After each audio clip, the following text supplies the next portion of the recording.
रोजगार हमीवरचे माणसं थांबलोय आम्ही.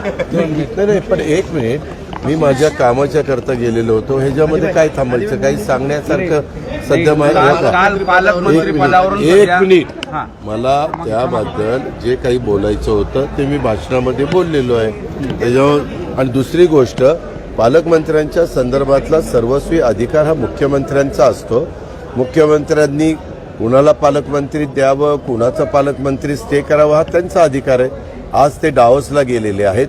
डावोसवरून आल्यानंतर ते त्याबद्दलचा निर्णय घेतील. तोपर्यंत त्या ज्यांना जाहीर केलेलं होतं तेच तिथं झेंडावंदन करणार आहेत. तशा प्रकारच्या सूचना मुख्यमंत्री महोदयांनी दिलेल्या आहेत. पण गेलेली काय ठिकाणी आणि 2 ठिकाणी दिली. त्या 2 ठिकाणी त्यांनी सांगितलं की ज्यांची नावं होती त्यांच्याकडनं झेंडावंदन करा. मी आल्यानंतर त्या संदर्भातली चर्चा करतो. हा सर्वस्वी कुठलं खातं द्यायचं, कुठलं पालकमंत्रीपद द्यायचं, कुठलं त्या ठिकाणी कुणाला मंत्रिमंडळात घ्यायचा, हा सर्वस्वी अधिकार तोही पत्रकार मित्रांना माहिती आहे की हा मुख्यमंत्र्यांचा असतो. एकनाथराव मुख्यमंत्री होते तेव्हाच ते करायचे. आता देवेंद्रजी मुख्यमंत्री आता ते करतात.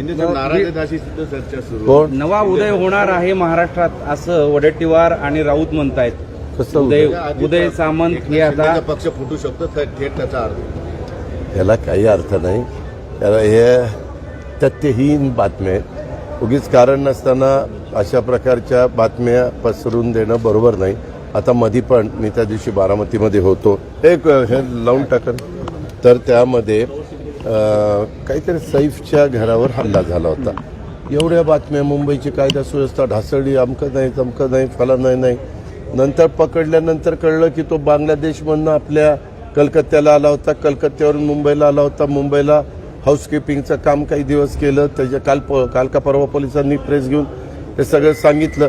आणि तो सराईत गुन्हेगार पण नव्हता. तो अचानक त्या बिल्डिंगमध्ये शिरला. वास्तविक बिल्डिंगनी तिथला बंदोबस्त, तिथं सीसीटीव्ही कॅमेरे, तिथलं ज्या त्या इमारतीमध्ये अंतर्गत बंदोबस्त, वॉचमॅन ठेवणं वगैरे, तर हे आता सोसायट्यांचा अधिकार आहे. आणि बाहेर कुठं काय होईल तिथं आमची पोलीस यंत्रणा काम करते. पालकमंत्री बीडचे पालकमंत्री झाल्यानंतर आता नवीन विषय आलेला आहे की तुम्ही शॅडो पालकमंत्री हे धनंजय मुंडे असतील म्हणे.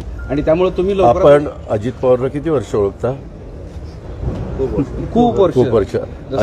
अजित पवार तसा वागून कुणा म्हणजे कसा वागतो लोकांचं काय म्हणणं. आता तिथं मी गेल्यावर कळेल ना लोकांना. दादा, अक्षय शिंदे एन्काउंटर मध्ये कोर्टाने 5 पोलिसांना दोषी. मी आता तिथं कार्यक्रमात होतो तेव्हा टीव्हीला ती बातमी बघत होतो. मी त्याच्या संदर्भात आता मुंबईला चाललो. मुंबईला गेल्यानंतर होम सचिवांशी आणि बाकीच्या सहकाऱ्यांशी बोलील किंवा काय नक्की झालं. कारण न्यायव्यवस्था ही न्यायव्यवस्था आहे.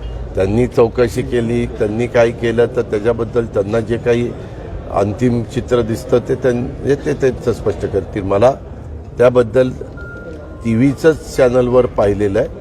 मी बाकीची माहिती घेऊन त्याबद्दलचं स्पष्ट मत देऊ इच्छितो. बांगलादेशी घुसखोर जो आहे ना त्याचा आपल्याकडे संभाजीनगर पण 10,000 निकाले. जे कुणी असतील, आपल्या देशात आपल्या भारतीयांना राहण्याचा अधिकार आहे. बाहेरच्यांना इथं राहण्याचा अधिकार नाही.